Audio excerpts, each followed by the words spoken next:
Ay, no. Sige na. Ito kasaba cake. Kasaba cake, kasaba tart, kasaba... Bye? Yun na yun. Mainit. Kaya, sakto naman. Magatas na, lambot. Soft yan. Simulan na natin guys. Ito, bumili ako ng 1 kilong kasaba. And then binalitan ko na. Dahil mahirap at kailangan natin pabilisin ang proseso ngayon. After kong balatan, kinat ko lang siya and then nilagay ko na sa food processor. Ayan, para paulit-ulit lang natin para pino ang pagkakagiling niya. So, hindi pa ako nahihirapan, di ba? Minsan, dapat resourceful tayo para at least kahit paano napapabilis sa proseso. O dahil dyan, nilagyan ko na ng maglagay lang tayo ng 2 pulang itlog. Sineparate ko lang yung pultay kasi yun yung ilalagay natin sa pinakatopping niya. Binili ko lang guys yung nasa Tetra Pak, 2 siya. Tapos 1 and a half yung nilagay ko. Tapos yung half ilalagay ko doon sa topping.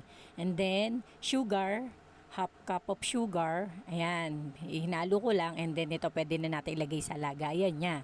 So ayan, naka-oven na. So meron pa akong natira. So nilagay ko sa 2 llanera yung natira na kasaba.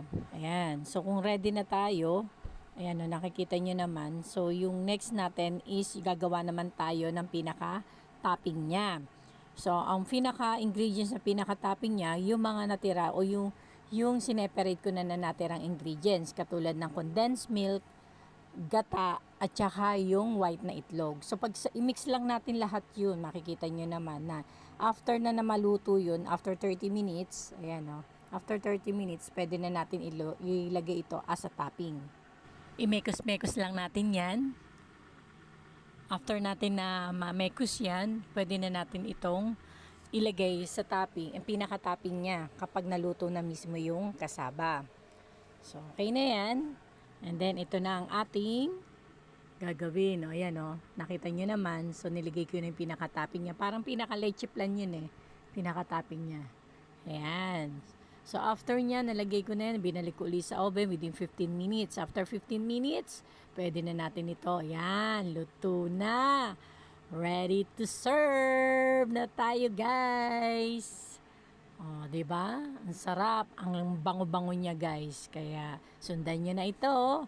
Ayan, inspired by Sis Joji Cruz. Ayan, payakap na rin sa kanya at marami kayong matututunan sa kanya sa pagluluto niya. Yun lang, guys. Thank you for watching. Bye.